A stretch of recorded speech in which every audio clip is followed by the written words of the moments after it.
Pasensya ka na sa nangyari kanina. Muntik nang sakta ng anak mo yung anak ko. Nanay ka ni Makmak, di ba? Asawa mo si Nonoy. Hindi na ngayon. Matagal na yun. Kaloy nga pala. Kilala na kita. Napanood ko yung laban niyo ni Nonoy. Sana hindi ako yung naging dahilan ng pagkakaroon ng hindi magandang relasyon ninyong dalawa. No? Matagal na yun. Hindi ko na iniisip yun. Friends,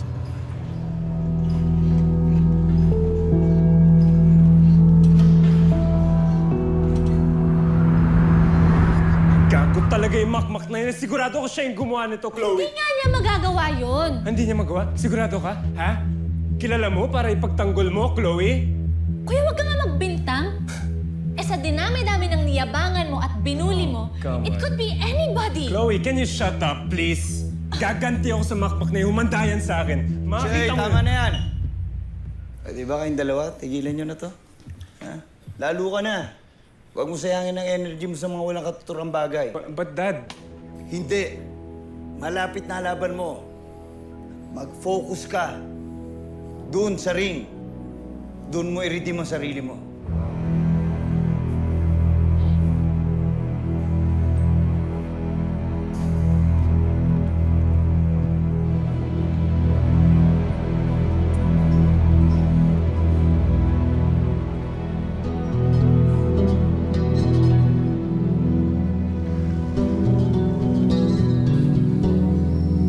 Ba't kayo binigyan ni Sir Kaloy ng ticket?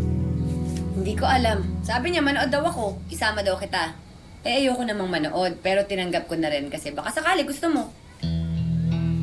Pero alam nyo, nagtataka ako eh.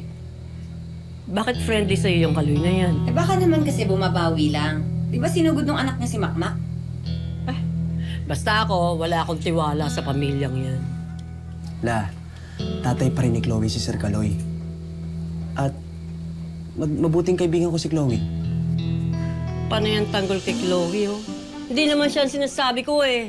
Yung mag-ama lang. Siyempre naman. Bakit anak? Siya ba yung isasama mong manood? Ah, hindi. May ticket na daw siya. Iba na lang sasama ko. La, baka gusto mo sumama? Ako?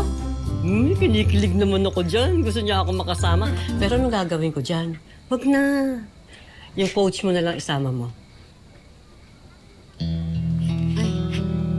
Huwag si Nonoy. Magsama ka ng iba. Huwag tatay mo. Baka hindi nga sumama yun eh. Kapag nalaman niya, kay Sir Kaloy galing to. Ay, oo nga. Hindi nga sasama yun. Ay, pero alam mo, kung sino dapat mo isama? Lolo mo. Para malibang-libang naman yun. Depressed ngayon yun eh. Bakit la?